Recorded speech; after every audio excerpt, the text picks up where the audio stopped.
Hi, my name is Simon Sanborn, and welcome to the Count to 10 podcast. It's the 411 on kids and behavior. Today is going to be the first podcast of a series of 6 podcasts dealing with characters of personality. The first of those is going to be caring, respect, trustworthiness, responsibility, fairness, and citizenship. Today, we're going to talk about caring.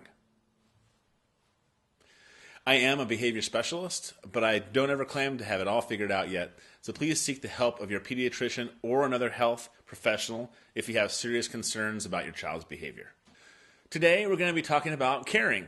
When I talk to my students about being caring, we also talk about being loving. The reason I do this is that it's hard for me to disconnect the two. And because our society turns love into such an overtly sexual thing in movies and music, that I want to make sure my kids understand that being loving and caring are one and the same thing. Caring also involves trust, being giving, and as my students often say, just being nice. We also associate caring with helping others. This is the main point of view I want to give my kids when it comes to being caring. I'm amazed at the number of adults as well as kids I run into who simply don't know how to be nice. They've never been shown how to be nice to others, and you can introduce this idea to them so it gives them pause in their interactions and making them positive. Think of a situation you've been in where somebody's been unkind to you and you had this great response or this great comeback, but somehow you hold your tongue and you pause and you feel better for it. From this point, it's hard to be mean, at least it is for me.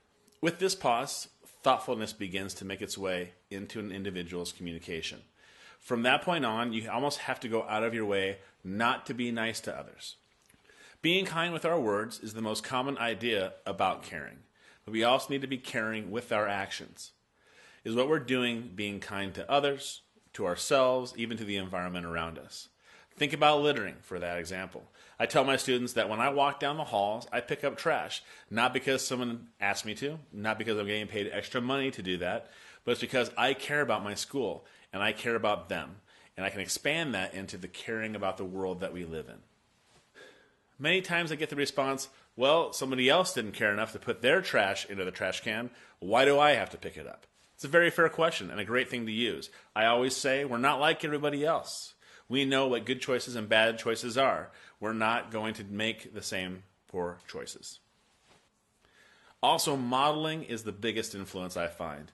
I haven't really talked to my own kids about picking up trash off the street or off the sidewalk, but they see me doing it if we're out walking on the path in the woods or at the park. A child may ask you why you're doing something like that. And again, another great opportunity to speak to them about being caring to everyone around you, even people you don't know or who you'll never meet. So to wrap things up, I wanted to say approach everything with your kids with thoughtfulness. It's tough sometimes. Their behaviors can be tough to see past. But if you can focus on the positive things they do, the tougher behaviors become a lot easier to manage. I want to let you know that I love to have feedback. So give me some comments or any other constructive criticism you might have. And if you have actual questions to ask me, please let me know at Simon, S-Y-M-O-N, at tpspproductions.com. And it's right here at the bottom of your screen. Remember, be fun, be different, and be honorable. Life's too short to do anything else. I'm Simon Sanborn, and I'll see you next time on the Count to 10 podcast.